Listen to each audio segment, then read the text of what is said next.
Shalom, Jemaat GSKI Betani Nginden, Manyar, Citaralen, Sukomanunggal, dan seluruh cabang sekota di Surabaya dan sekitarnya. Kita berjumpa lagi dalam program gereja Masih Ada Tuhan. Tema utama hari ini, bagaimana kita hidup dalam dinamika rasa cukup.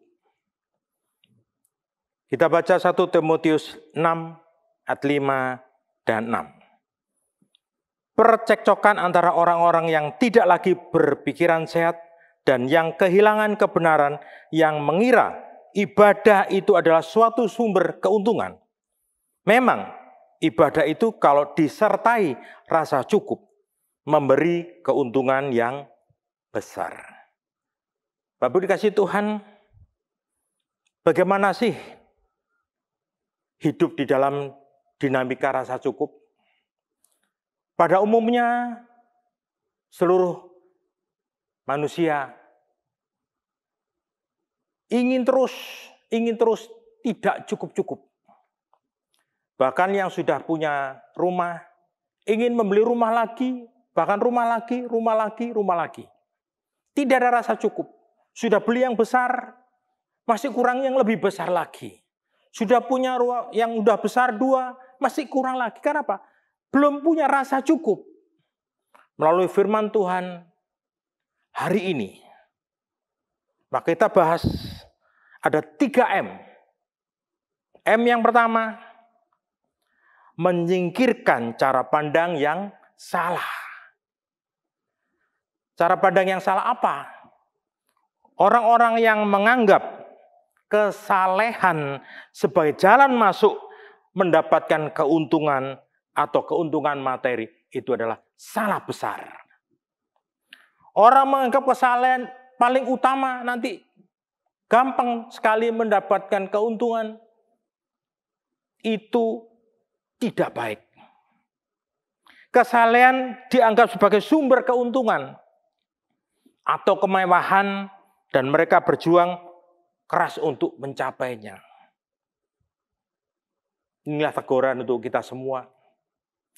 Orang-orang yang menganggap kesalehan adalah pintu utama untuk mendapatkan kemewahan, harta yang luar biasa, itu harus kita koreksi melalui firman Tuhan hari ini.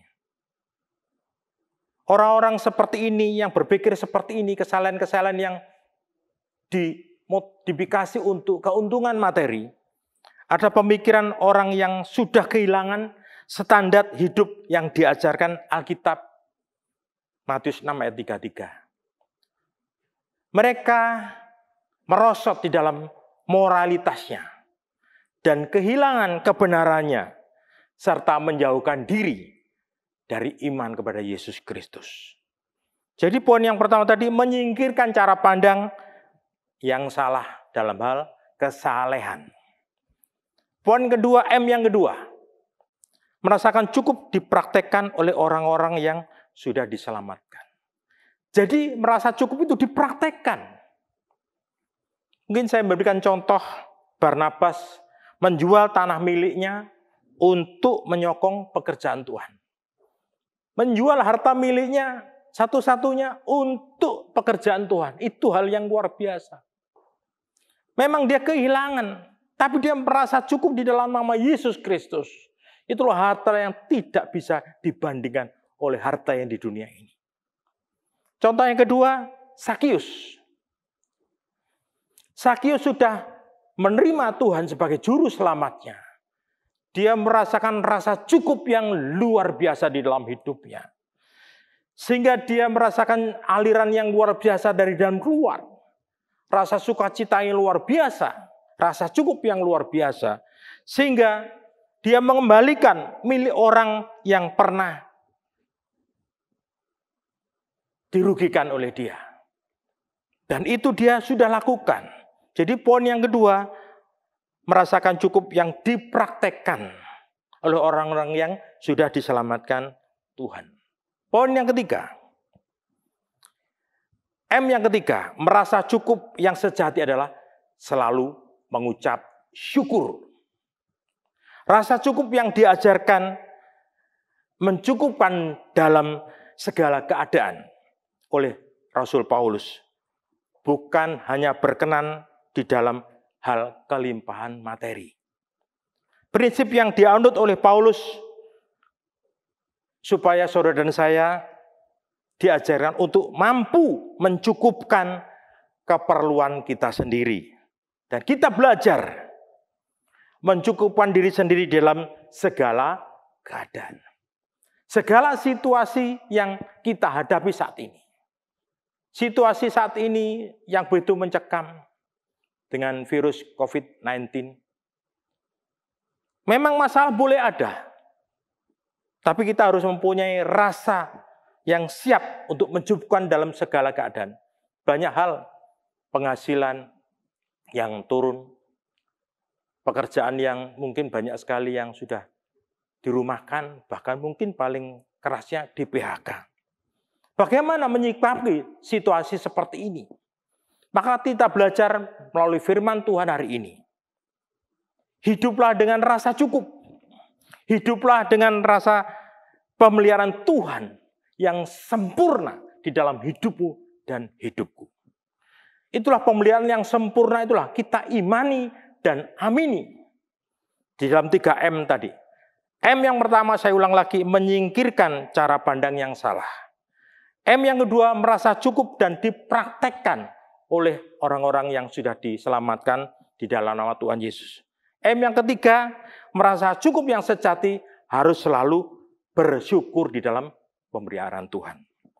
Aplikasi dalam kehidupan kita. Mengucap syukur yang kita panjatkan terus merupakan gaya hidup kerajaan Allah. Gaya hidup ini tidak terjadi dengan secara otomatis. Tapi perlu ditumbuh kembangkan di dalam hidupmu dan hidupku. Saya dan saudara harus belajar. Selalu belajar di dalam cara rasa cukup ini. Bukan dengan kekuatan sendiri. Mintalah kekuatan dan pertolongan Roh Kudus. Supaya kita bisa merasakan dan selalu dicukupkan di dalam nama Tuhan Yesus. Dengan mengucap syukur, maka saudara dan saya mengakui bahwa Allah berdaulat penuh atas hidupmu dan hidup. Itulah cara mengucap syukur yang luar biasa. Kita mengakui Allah berkuasa penuh, bukan hanya sebagian, punyanya sempat, tapi penuh bulat seluruh kehidupanmu. Allah juga berdaulat atas segala sesuatu yang terjadi di dalam hidupmu dan hidupmu. Seperti saat ini. Maka selalu mengucap syukur merupakan tanda. Jadi saudara dan saya kalau selalu mengucap syukur, berarti itu tanda bahwa saudara dan saya tahu atau mengetahui pemeliharaan Allah yang sempurna atas hidupmu dan hidup saya. Itu yang luar biasa. Kita harus sadar pemeliharaan sempurna sudah terjadi dalam hidupmu dan hidupku. Maka selalu bersyukurlah kepada Tuhan Yesus Kristus untuk berkat-berkat yang saudara terima hari ini dan seterusnya. Dan mulailah menikmati hasil bersyukur di dalam nama Tuhan Yesus itu. Di dalam setiap bidang kehidupan saudara. Dengan mengucap syukur selalu banyak sekali yang kurang disadari oleh orang-orang, bahkan banyak orang Kristen yang tidak sadar artinya mengucap syukur. Dan Allah menghendaki umatnya tekun melakukan hal itu atau mengucap syukur. Karena di dalamnya ada kuasa Allah yang luar biasa. Ucapan syukur mempunyai kuasa yang sama seperti doa dan pujian. Maka kalau kita sudah tahu doa orang benar bila dengan yakin didoakan, sangat besar kuasanya. Doa. Maka pujian pun mampu merontokkan tembok Yeriko. Yosua 6 ayat 20. Lalu bersolahlah bangsa itu sedang sangkakala ditiup. Segera sesudah bangsa itu mendengar bunyi sangkakala, bersoraklah mereka dengan sorak yang nyaring. Maka runtuhlah tembok itu, lalu mereka memanjat masuk ke dalam kota. Masing-masing langsung ke depan dan merebut kota itu. Pujian mampu merobohkan tembok Yeriko. Pujian juga dapat menggoncangkan penjara di Filipi. Maka saudaraku, mengucap syukur berarti kita menerima segala sesuatu. Saudara dan saya, kalau selalu mengucap syukur, berarti saudara dan saya harus menerima segala sesuatu yang terjadi di dalam hidupmu dan hidupku. Yang kita alami saat ini, masalah yang kita alami saat ini, termasuk COVID-19, itu atas restu dari Allah. Maka mengucap syukur punya makna yang luar biasa. Maka kalau saudara dan saya mengucap syukur selalu, maka arti mengucap syukur akan membiarkan kasih Allah, kasih karunia Allah, kuasa Allah, dan pertolongan Allah mengalir secara leluasa dalam kehidupan saudara dan saya.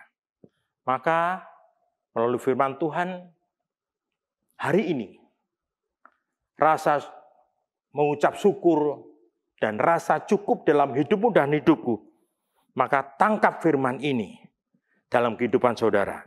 Dan selalu mengucap syukur. Saya percaya, apapun yang terjadi dalam hidupmu hari ini, situasi apapun hari ini, bahkan ke depan, bahkan sampai selama-lamanya, percayalah, Tuhan Yesus masih ada di dalam hidupmu. Di dalam nama Tuhan Yesus, haleluya, amin.